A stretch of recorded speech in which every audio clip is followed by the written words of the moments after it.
Bienvenidas y bienvenidos a Punto Género. Hoy en el programa vamos a hablar de una polémica que se generó a partir de la imputación por abuso sexual y violencia de género contra el jugador de Boca Juniors, Sebastián Villa. ¿Qué puede hacer un club de fútbol como Boca Juniors frente a un caso como este? No es la primera vez que jugadores de fútbol son denunciados por violencia de género. ¿Pueden jugar o tienen que esperar los clubes hasta que haya una decisión judicial para correrlos de la cancha? Primer tema en Punto Género. Ya estoy con nuestra primera invitada, que es la abogada feminista Sabrina Cartavia. ¿Cómo estás, Sabri? Hola, Marian, ¿cómo estás? Un gusto tenerte en el Muchas gracias programa. por invitarme. Bueno, ¿qué hacer? ¿Qué puede hacer el club? Villa tiene una denuncia anterior, también hay que decirlo, en la cual, también por violencia de género de una expareja, por la cual ya fue la causa elevada a juicio oral. Se está esperando la fecha.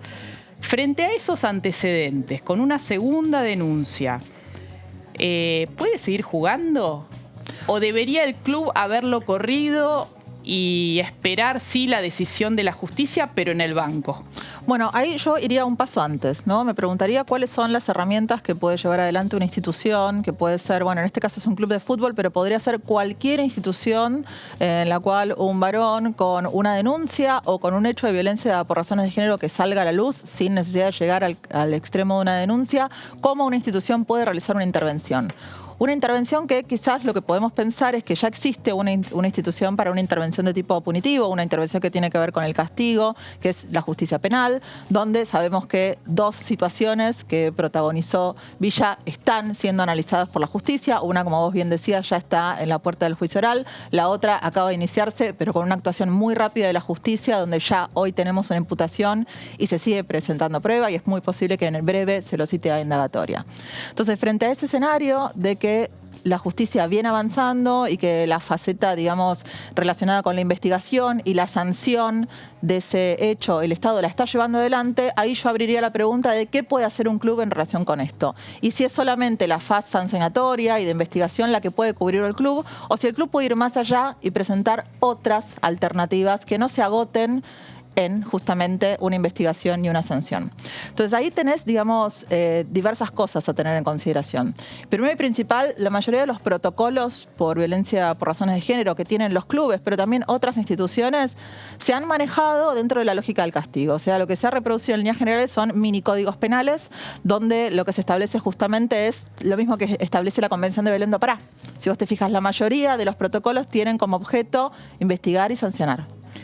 Entonces, ¿y se aplican? Porque tengo la sensación que sí, hay muchas instituciones que han avanzado con protocolos para las situaciones o denuncias de casos de personas, sobre todo son varones, que tienen una denuncia al interior de la institución o afuera, ¿no? Como en este caso que ocurre en el ámbito de la privacidad, pero que no es un tema privado, que creo que eso también hay que aclarar, sí. Porque el vicepresidente de Boca, Juan Román Riquelme, unos días atrás, expresó esto. Bueno, lo que pasa afuera es un excelente jugador, no faltó nunca, no estuvo nunca en la camilla, jugó siempre, pero lo que pase afuera es problema privado. ¿Tan así? Bueno, yo creo que lo primero que tenemos que hacer si nos vamos a tomar esto en serio es salir de esa falsa dicotomía, de esa falsa división público-privado, porque efectivamente vamos viendo que lo que pasó afuera influye adentro. O sea, y esto, por algo, este es un tema de debate y por algo se trae, digamos, a colación durante todas estas semanas el tema y se vuelve sobre el tema. O sea, que es esa cuestión de lo público y lo privado es claramente una ficción. O sea, ni siquiera, digamos, hay que probarlo porque es lo que pasa hoy en día en la sociedad. Entonces, teniendo eso como, digamos, como primera cuestión a decidir, vos después me decís, bueno, ¿se aplican estos protocolos o no se aplican? Son de muy difícil aplicación.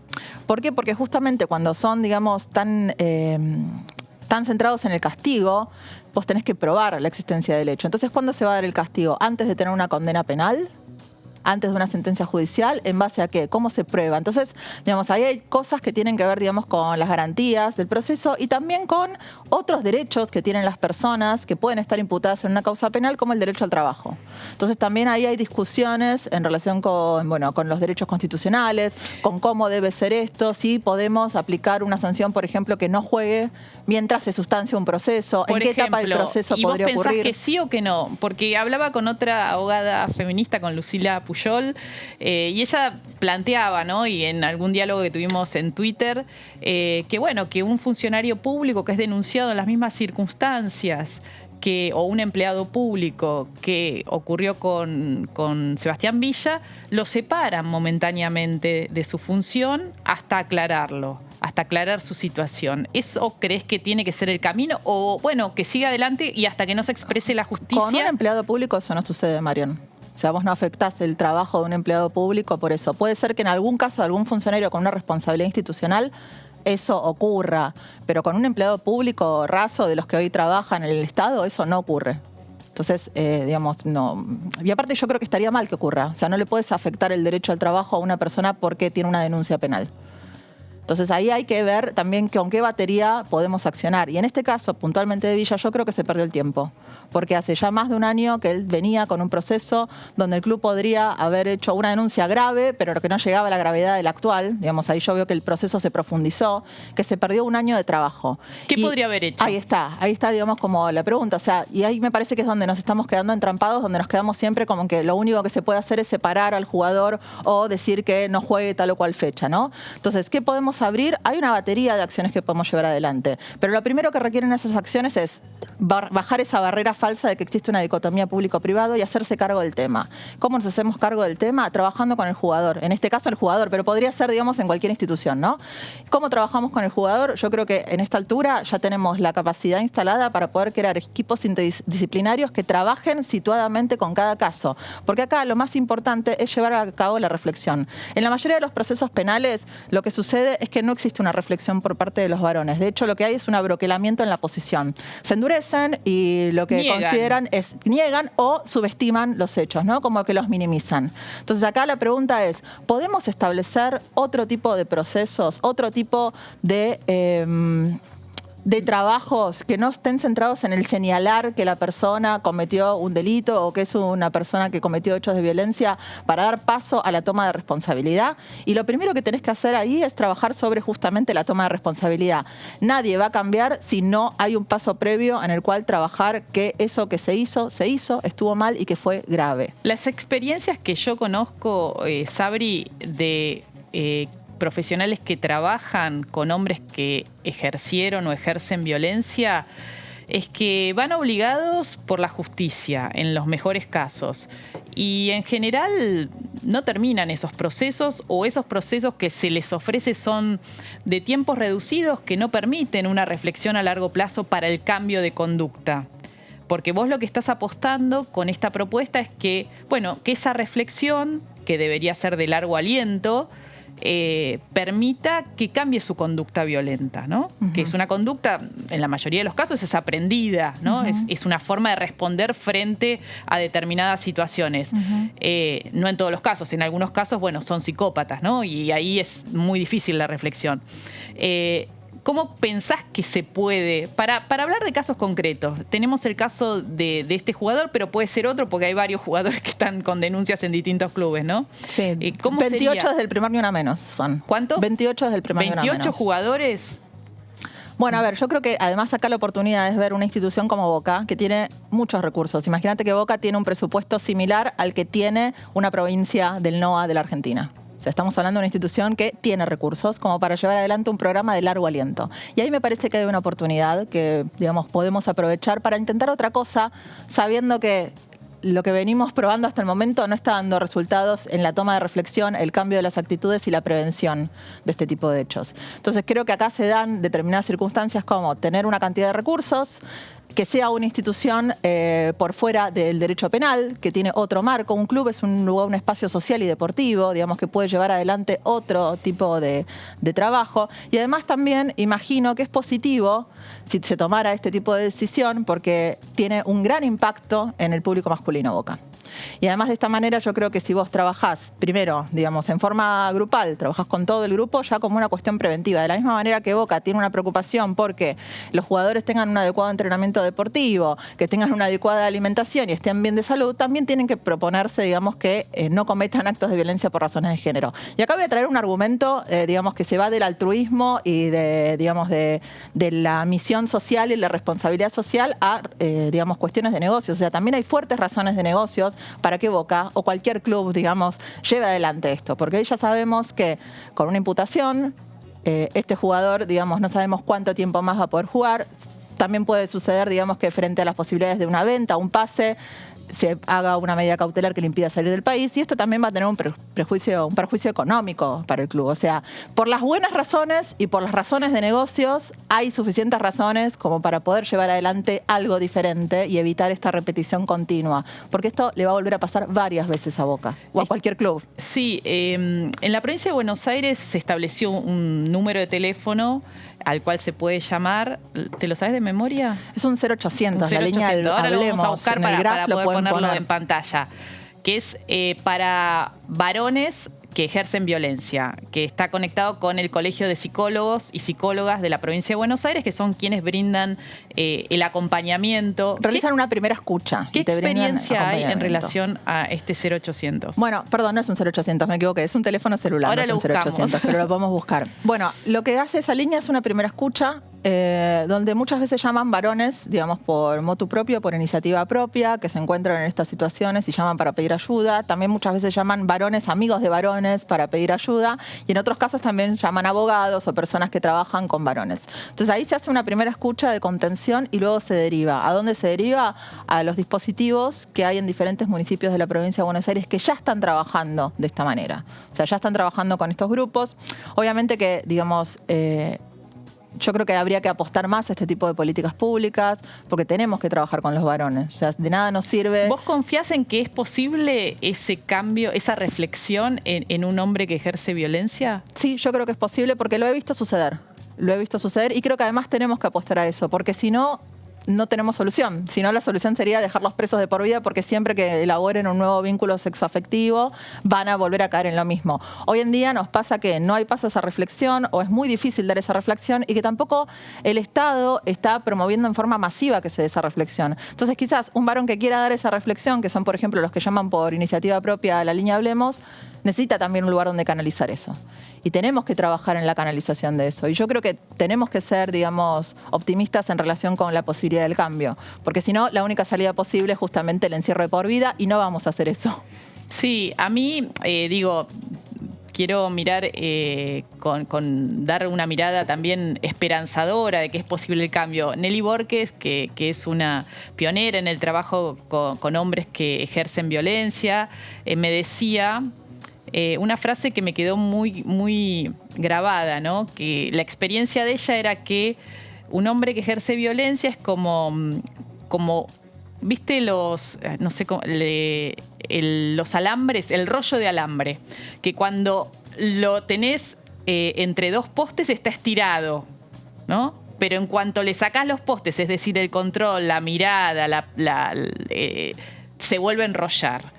Y un poco la experiencia de ella era esa, ¿no? De que, bueno, sí, hay una reflexión si están los dos postes, si está esa posibilidad, no sé si decir, de supervisión, de mirada, de estar encima para que esa conducta no se repita. No sé cuál es la experiencia que están observando en la provincia de Buenos Aires. Para llevar adelante, digamos, un análisis sobre esto, tenemos que ver también que hay diferentes grados de violencia. Digamos que no toda la violencia de género es igual y que además la violencia de género no va de 0 a 100 en un solo paso. Y eso lo sabemos, ¿no? Que trabaja en forma cíclica, que cada ciclo profundiza la violencia y que además se van asentando dentro de los vínculos sexoafectivos determinados hitos, por decirlo de alguna manera, que permiten el paso a la siguiente profundización del ciclo de violencia. Entonces yo creo que esa situación tenemos que abordarla también en ese sentido. O sea, no es lo mismo una situación leve, digamos, que una situación ya, digamos, que llegamos a un intento de femicidio.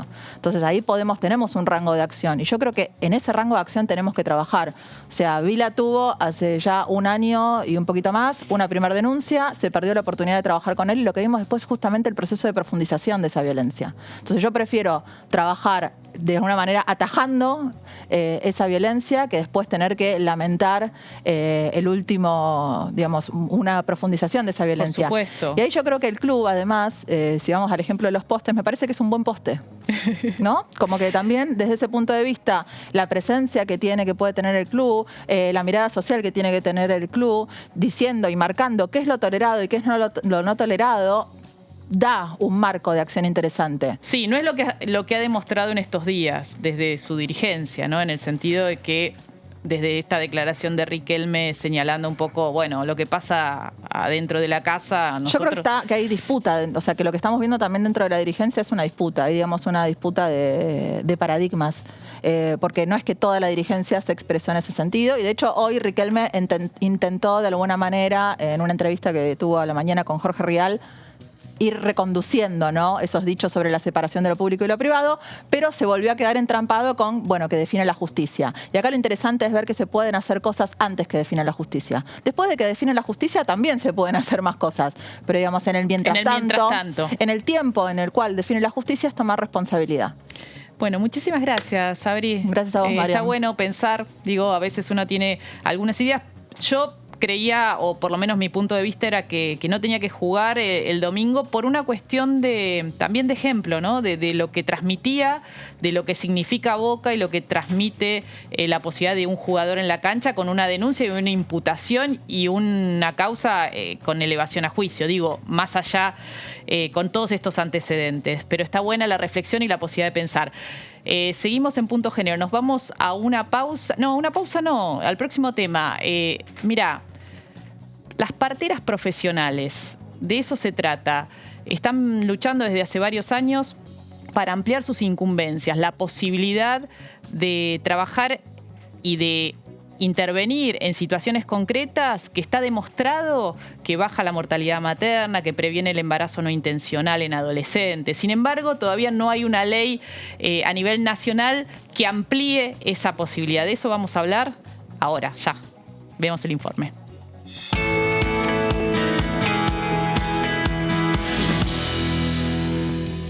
Las parteras profesionales podrían cumplir un rol fundamental en Argentina para mejorar las tasas de mortalidad de mujeres por gestación y de embarazos no intencionales en adolescentes. Los estudios en otros países muestran que pueden hacer acompañamiento y proveer atención de calidad de todo el proceso reproductivo normal, detectar problemas y también incidir para que las mujeres tomen decisiones informadas sobre su salud sexual y reproductiva. Pero la normativa vigente a nivel nacional no les permite de manera plena proveer los servicios esenciales de salud sexual reproductiva. Solo las habilita como colaboradoras en la atención del embarazo, parto y puerperio, sin considerar la planificación familiar y el acceso a métodos anticonceptivos, entre otras incumbencias fundamentales.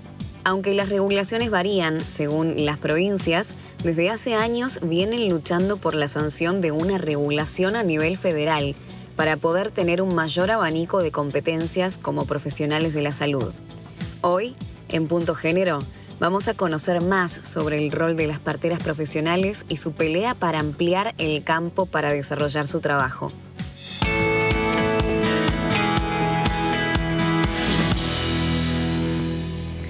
Y ahora te vamos a explicar por qué es importante este tema, por qué tiene que ver con tu vida, con tu cotidianeidad.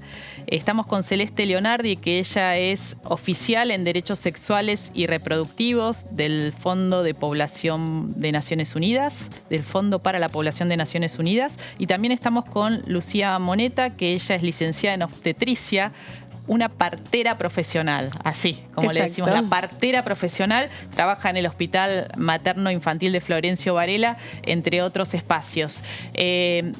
Vamos por partes. ¿Qué tareas, qué puede hacer hoy una partera profesional?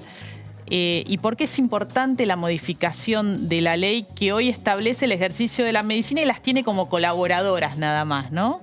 Exacto, sí. La partera profesional que está dentro de nuestras incumbencias avaladas a nivel provincial es esto que decías vos antes, actuar como de manera en prevención en los embarazos no intencionales en la adolescencia. Nosotros ocupamos lugares en los centros de atención primaria en salud. En esos espacios podemos brindar consejería y brindar métodos anticonceptivos, asegurar el acceso no solo a los métodos anticonceptivos de corta duración, como lo son las pastillas, los implantes y los métodos de barrera, sino también, por ejemplo, los métodos de larga duración, como lo son el implante y el DIU, que muchas veces... O sea, ustedes pueden colocar Exacto, podemos colocar. Y tenemos pueden la capacitación también en la consulta con la mujer, bueno, recomendarle y escuchar lo que ella elige y ustedes prescribir. Exacto, sí, siempre la consejería es eso, darle la información necesaria sobre todos los métodos anticonceptivos disponibles y que ella, según la información que se le brinda, pueda elegir libremente qué método anticonceptivo se adecúa más en su circunstancia. Estamos capacitadas para los métodos de larga duración, que siempre por ahí estaban delegados al rol del ginecólogo, que muchas veces sucede que hay pocos especialistas, sobre todo accesibles en la atención primaria, en el sistema público de salud, con turnos saturados. Entonces ahí venimos nosotras también, ¿no? Para un poco soslayar y sustentar esa demanda de las necesidades insatisfechas de la población, como en estos casos puntuales. También, por supuesto, que eso lo podés hacer vos en la provincia de Buenos Aires, pero ¿se puede hacer en todo el país? O sea, ¿tienen las mismas posibilidades de trabajar de acuerdo a las regulaciones que hay en cada provincia o es distinto? Es distinto y justamente por eso necesitamos la sanción de la ley a nivel nacional, porque en provincias como por ejemplo Córdoba, las licenciadas en obstetricia están siendo desplazadas del sistema público. De hecho, son poca la cantidad de parteras profesionales y a su vez el salario que perciben es mínimo. Entonces están siendo desplazadas del sistema público de salud y eso es justamente porque no tenemos una ley que a nivel nacional garantiza que podamos ser, digamos, dentro de nuestras incumbencias, parejas en todo el territorio de la Argentina. En el 2019 hubo un proyecto de ley con amplio consenso que obtuvo media sanción en la Cámara de Diputados. ¿Qué pasó? ¿Por qué no se trató en el Senado? ¿Perdió estado parlamentario ahora? Exactamente, perdió estado parlamentario. Ese es el 7º proyecto que se presenta, entonces por eso desde el Fondo de Población estamos impulsando el tratamiento de un nuevo proyecto con un enfoque de género y un enfoque de derechos humanos. Justamente como decía Lucía, esta falta de regulación a nivel nacional lo que provoca es una inequidad en el acceso a los servicios de salud sexual y reproductiva, ¿no? ¿Cuáles son los problemas que ustedes identifican por falta de esta normativa? Bueno, por ejemplo, hay provincias en donde una mujer, una persona con capacidad de gestar, se acerca a un centro de salud y la obstétrica, la licenciada en obstetricia, no tiene esa competencia para colocar, por ejemplo, un método anticonceptivo de larga duración, que es un método clave para justamente garantizar la anticoncepción, o lo que es el implante subdérmico o el DIU, son 2 métodos que son fundamentales, y también todo lo que tiene que ver la consejería en salud sexual y reproductiva. Allí es muy importante que esa consejería, ese acceso a la información se brinde de manera integral. Entonces, como no hay una ley a nivel nacional, una rectoría a nivel nacional, eso causa una inequidad en el acceso a los servicios de salud sexual y reproductiva. ¿7 proyectos? ¿7 veces se presentó el proyecto? 7 veces se presentó. En el 2019 fue la primera vez que se trató y que tuvo media sanción. ¿Y por qué no se avanza? ¿Cuál es el nudo? ¿Es la corporación médica que ahí hace lobby para que esto no avance y no darle un lugar con mayores posibilidades que le compite ahí? ¿Es eso? Bueno, allí justamente tenemos esa ley, que es una ley del año de 1967, que regula las obstétricas de la mano de los médicos, de las médicas. Entonces allí hay un tema de jerarquización de funciones. Entonces esta ley lo que implicaría es garantizarle una autonomía y que puedan tener una autonomía para brindar. Son los médicos, o sea, la corporación médica la que presiona para que no salga una ley después de 7 veces que se presentó y que tuvo media sanción. Eso yo la verdad es que no sabría decirlo en concreto cuáles fueron los obstáculos para que se apruebe esa ley y haya perdido estado parlamentario en el Senado, pero sí hay un tema de jerarquización de funciones, que eso se ve claramente ya en la normativa y en esta disparidad que yo mencionaba a nivel territorial. Pero sí es necesario esa autonomía para que puedan ejercer justamente esas competencias. Y algo que es importante resaltar es este impacto, cuando yo decía que se tiene que sancionar una ley con un enfoque de género y de derechos humanos, y ahí es importante pensar cuál es el impacto que tendría, ¿no? Entonces ahí mencionábamos al principio lo que tiene que ver con la reducción de la mortalidad materna prevenible. Tiene que tener ese enfoque de género para llegar allí, ¿no? A reducir las necesidades insatisfechas en anticoncepción, en salud sexual y reproductiva. Entonces ahí es importante que no sea cualquier legislación, sino que sea una legislación con este enfoque de género y enfoque de derechos humanos. Uno de los temas que se habla, bueno, estamos terminando la semana del parto respetado, ¿no? Y uno de los temas claves que siempre siempre se comentan desde hace muchos años es que en Argentina hay una tasa, un índice de cesáreas innecesarias, ¿no? Esto es que se indican cuando a veces tiene que ver, algunos estudios señalan, por comodidad de los médicos o de las médicas, para que no les caiga en el fin de semana, ¿no?, la posibilidad del parto. ¿Esto se ve? ¿Esto lo ven ustedes? Se ve más que nada en el sistema privado, no tanto así en el sistema público. Eso también tiene que ver con una falta de acceso a la información sobre qué es mejor justamente en materia de prevención y de reducción de las tasas de morbilidad materna y neonatal. Las cesáreas, y es algo que nosotros siempre transmitimos a nuestra población, es que es una herramienta que se tiene que utilizar y va a estar disponible para el acceso ante casos estrictamente necesarios de antiurgencia, antiemergencia, ante situaciones contadas, digamos. Entonces, en el sistema privado, que justamente sucede esto que vos mencionabas, que por una cuestión tal vez de comodidad se programan cesáreas, muchas veces apenas cumplidas las semanas de término, las 38 semanas, cuando por lo general se recomienda que eso suceda un poco más adelante.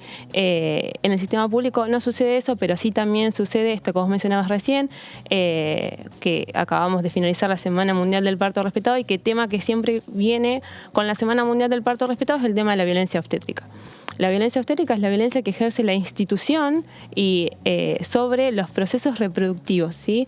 Entonces, sucede que también al no estar reguladas y estar como colaboradoras en los sistemas no podemos garantizar muchas veces el respeto de los tiempos fisiológicos y psicológicos de las personas gestantes en el momento del parto y del nacimiento. Apurar, ¿no? Exacto, se las quiere apurar, se intervienen, se medicalizan los procesos. Entonces también es que por eso, digamos, necesitamos el reconocimiento y que el Estado, con la sanción de la ley nacional, se haga un poco cargo de todo esto, porque claramente los números los dicen. Mira, me diste el pie justo para sumar a esta conversación a Celina Gialdini, la vamos a tener por Zoom. Ella es médica especialista en obstetricia y ginecología y viene trabajando en el Centro Rosarino de Estudios Perinatales con una investigación que está arrancando ahora en hospitales en la ciudad de Buenos Aires, pero también en otros países, y que justamente apunta a cambiar esta cultura de la cesárea innecesaria, ¿no?, con los profesionales y las profesionales de la salud. ¿Qué tal? ¿Cómo estás? Buenas noches. Buenas noches a todas. Bueno, contanos, supongo que estabas escuchando esta conversación, lo que venían hablando Lucía y Celeste en relación al lugar que se le debería dar a las parteras profesionales, a las obstétricas. Ustedes están iniciando una investigación justamente para cambiar esta cultura de la cesárea, también en el hospital público, ¿no? Sí. Estamos comenzando a implementar este estudio que se llama Qualidec y que, lo que apunta, su objetivo principal es optimizar el uso de la cesárea. Como muy bien decía Lucía recién, es una herramienta muy valiosa para casos muy justificados. Y estuvimos viendo durante estas últimas décadas un aumento desproporcionado en la indicación de su uso. Y se hicieron estudios en profundidad y se vieron que a partir de una cierta tasa de cesáreas no aumentan los beneficios y, en caso contrario, aumentan las complicaciones para la persona gestante y para la persona por nacer. Entonces, este estudio intenta implementar 4 intervenciones que ya han sido probadas como efectivas y seguras en estudios de investigación, pero funcionando ya en estos hospitales públicos, en el contexto, en la realidad, en el día a día, trabajando con los profesionales, con las mujeres y con la institución toda, ¿no? ¿Cuáles son las cifras que han crecido desproporcionadamente las cesáreas? Mira, nosotros tenemos los datos del sistema informático perinatal Para el año 2010 teníamos a nivel país promedio un 27-28% de cesárea.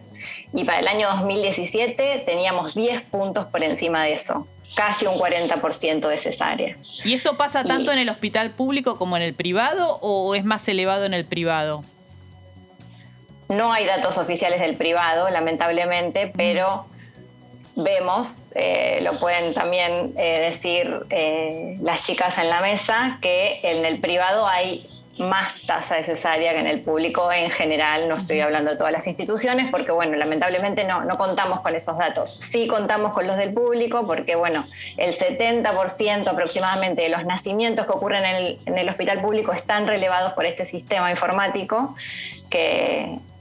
bueno, y por eso, por suerte, podemos acceder a estos datos. ¿Y cuáles son las razones por las cuales se ha dado este incremento? Bueno, hablábamos un poco de esto de la comodidad. ¿Es solo la comodidad? Bueno, al final de este estudio sabremos en las cesáreas que ocurrieron en estas 8 maternidades de la ciudad de Buenos Aires cuáles fueron esas indicaciones. Se sabe que los factores son múltiples. Cuando nos corremos de esas causas que nombraba Lucía, que son puntuales y en donde la cesárea es la herramienta que tenemos a mano ante una emergencia obstétrica, cuando nos corremos de esas causas intervienen múltiples factores. Tienen que ver con la organización de los equipos, con la falta de personal, con la a veces imposibilidad de proveer adecuados medios para el manejo del dolor en el trabajo de parto. Tiene que ver con a veces la desinformación de los propios equipos de salud incluso y de las mujeres con esta falsa sensación de la seguridad de la cesárea. Tiene que ver a veces con la presión de las familias, con presiones legales, multifactorial. ¿Y cuáles son, para ir cerrando, cuáles son los hospitales donde se va a llevar adelante esta experiencia, esta investigación? Bueno, esta investigación se va a llevar adelante en 8 hospitales de Cava, que son el Hospital Santoyani, el Hospital Álvarez, la Maternidad Sardá, el Hospital Argerich, el Hospital Fernández, Hospital Piñero, Ramos Mejía y Vélez Arfield. Ahí va a ser nuestra primera implementación y a partir de ahí esperamos, con los resultados que se demuestren, empezar a escalar e implementar estas 4 intervenciones a nivel país, que son muy simples. Algunas de ellas incluso ya están implementándose, aunque en pandemia han sufrido un poco de retroceso, como el acompañamiento de trabajo de parto, pero se apunta a otro tipo de acompañamiento más de calidad. Dar los tiempos, ¿no? Mujeres, darle los tiempos. Informar a las mujeres, dar los tiempos. Se acordaron en estos 8 hospitales unos protocolos para el seguimiento de esta espera de estos tiempos. Participaron las obstétricas mucho también en estos equipos que se han formado, así que bueno, vamos a ir teniendo mucha información que les vamos a ir compartiendo a partir de junio, en donde se empiece la implementación de estas 4 intervenciones en estos hospitales. Bueno, muchísimas gracias, Celina, por la información. Vamos a estar atentas a ver cómo avanza esta investigación entonces en estos hospitales. Gracias a ustedes por el espacio. Bueno, y acá seguir, ¿qué va a pasar? ¿Se va a presentar nuevamente un proyecto?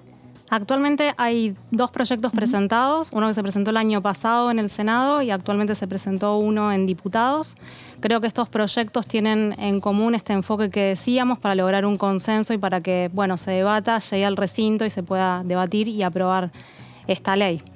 Bueno, muchísimas gracias, Celeste, por acompañarnos. Muchísimas gracias, Lucía. Seguiremos atentas entonces con este tema. A ver si empujamos para que salga adelante esta ley tan necesaria. Nos vamos a un corte y ya volvemos con más Punto Género. No te vayas.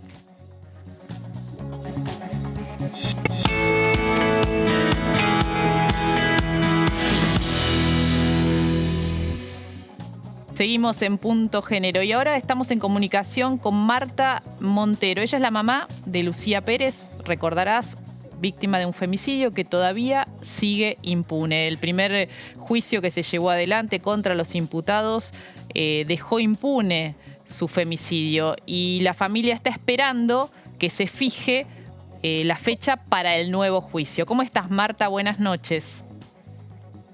Hola Mariana querida, ¿cómo te va? Bueno, contanos, este jueves a las 13 horas hay una audiencia en los tribunales de Mar del Plata y ustedes están convocando a una movilización justamente a la espera de esta fecha del nuevo juicio.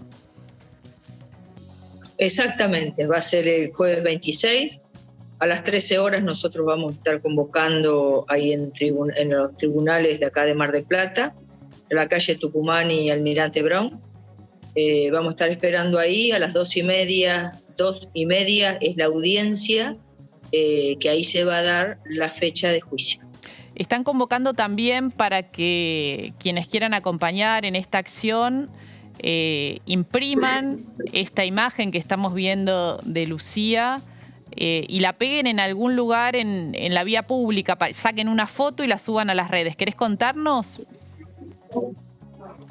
Exactamente. Es una campaña que hemos hecho de Justicia por Lucía, que no pasen más. Ya pasaron 6 años, ella sin justicia, y la gente que pegue en un negocio, que pegue en la parada del colectivo, en el tren, donde sea, saque la foto y la mande a las redes de la campaña. O me la mande a mí, o me la mande. ¿Querés contar cuáles son las redes de la campaña? Uy, ahí quedaste congelada. A ver si podemos retomar la comunicación por ahí apagando la cámara y terminamos la conversación a través del teléfono. A ver si lo podemos... Ahí está. A ver, ahí sí te podemos retomar. Te habías quedado congelada, por eso... No. ¿Querés decirnos las redes? O sea, yo Somos Lucía, campaña Somos Lucía es por Facebook, Somos Lucía es tweet. Bien. Y Somos Lucía es Instagram. A ver, no solo la campaña es por redes, sino que también las mujeres, y todos ponemos el cuerpo, y todos ayudamos, y todos quieren justicia por Lucía, porque cuando yo voy a llevar a los lugares que no conozco, voy a un almacén, voy a una farmacia, voy al municipio, voy donde voy, a un teatro, a llevar, y la verdad que se toma esa foto de muy buena manera y pensando en que Lucía no tiene justicia y debe tener justicia. ¿Qué expectativa tenés, Marta, con este nuevo juicio que bueno, estamos esperando que se fije su inicio? Que se compruebe el femicidio de Lucía, que se juzgue por el femicidio de Lucía. A Lucía la mataron. Y lo que se juzgó fue la venta de droga de 3 narcos en la puerta de una escuela. Solamente se juzgó por eso. Recordemos, y se les dio 8 años. Sí. Se les dio 8 años a Juan Pablo Fidani, Matías Farías y Alberto Maciel. Que Alberto Maciel se murió sin haber pagado el daño que hizo a Lucía, porque lo dejaron libre. Y recordemos que a partir de este femicidio fue la primera convocatoria a un paro nacional de mujeres, ¿no? En el año 2016. Un año fue el 19 de octubre del 2016, exacto, cuando se hace el paro de mujeres, que las mujeres fueron todas a trabajar de negro y la verdad que eso fue algo, una unión tan grande de la mujer, desde pensar en una criatura como era Lucía, que la mataron tan salvajemente estas personas inhumanas. Yo no te puedo, perversas, no te puedo poner un adjetivo calificativo, porque la verdad que no sé decírtelo. Estas mujeres, todas salieron de negro y salieron en Buenos Aires. Recuerdo que llovía, sí, y se mojaron y salían. La verdad que las fotos y los recuerdos esos que hay son de todos los paraguas, son maravillosos. Y después hubo el 18, en 2018, cuando se da esta sentencia, el día 5 de diciembre, que ahí se hace el segundo paro, que se lo hace a la justicia ese paro. Sí, frente a tribunales, una gran movilización. Exactamente, una grandísima movilización. Fue una grandísima movilización y nosotros estuvimos en Plaza de Mayo con mi hijo ese día, recuerdo, que ahí también fue fuertísimo eso, fue muy fuerte. Esa foto, poder estar ahí. Esa foto, Marta, está ahora en el hemiciclo que rodea el recinto de la Cámara de Diputados, justamente que te tomaron aquella tarde, noche, ¿no? del 5 de diciembre del 2018. ¿Cómo estás atravesando esta espera, ¿no? Trabajando mucho con mi esposo, con mi hijo, trabajando mucho, haciendo un montón de cosas. Lo único que queremos es tener paz. Es tener paz, que esto se termine, que esta fecha se dé, que este juicio se haga, que estas personas sean condenadas, que tengan una condena perpetua, que no salgan más de la cárcel. Eso es lo que queremos. Y que nosotros podamos estar en paz. Lucía descansa en paz, porque Lucía es un ángel y está en la luz. Lucía no le hizo daño a nadie. Esta gente le hizo daño a Lucía, a una criatura menor de 16 años. Esta gente se aprovechó de Lucía. Esta es basura. Pero Lucía no le hizo daño a nadie. Por eso cuando digo Lucía está en paz. Pero nosotros necesitamos seguir, necesitamos que esto se termine, necesitamos una condena para esto. Eso es lo que necesito. Marta, ¿qué crees que cambió desde aquel momento del 2016 a la actualidad en relación a la problemática de la violencia de género en la Argentina? Yo creo que cambiaron muchas cosas. Lo que pasa es que son tantas que no nos podemos dar cuenta. Porque si yo te tengo que decir, una mujer necesita una pericia y no hay un perito que se la pueda hacer, no hay un perito del Estado que avale esa pericia, tanto sea con dinero o con profesionales, no existe. Si yo te digo una mujer necesita un abogado, no existe, no hay un abogado para esa mujer. Tiene que andar una Marta, tiene que andar una María, tiene que andar otra persona buscándole un abogado a esa persona, y el Estado debe hacerse cargo de eso, el Estado debe velar por nosotros. Nosotros no tenemos que estar dependiendo y luchando y dando lástima y pidiendo migajas para que nos den las cosas. Nosotros no tenemos que hacer eso.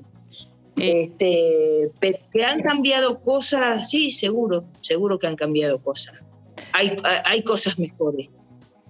Marta, entonces, este jueves a las 13 es la convocatoria en Tucumán y Almirante Brown, ahí frente a los tribunales de Mar del Plata, a la espera de esta fecha que ustedes desearían que sea durante la feria judicial, que es ahora en julio, y a quienes puedan sumarse a esta campaña imprimiendo esa imagen de Lucía y subiéndolas a sus redes y a las redes que lleva adelante que tiene Marta Montero, la mamá de Lucía Pérez. Desde acá te acompañamos. Muchas gracias por estar siempre del otro lado.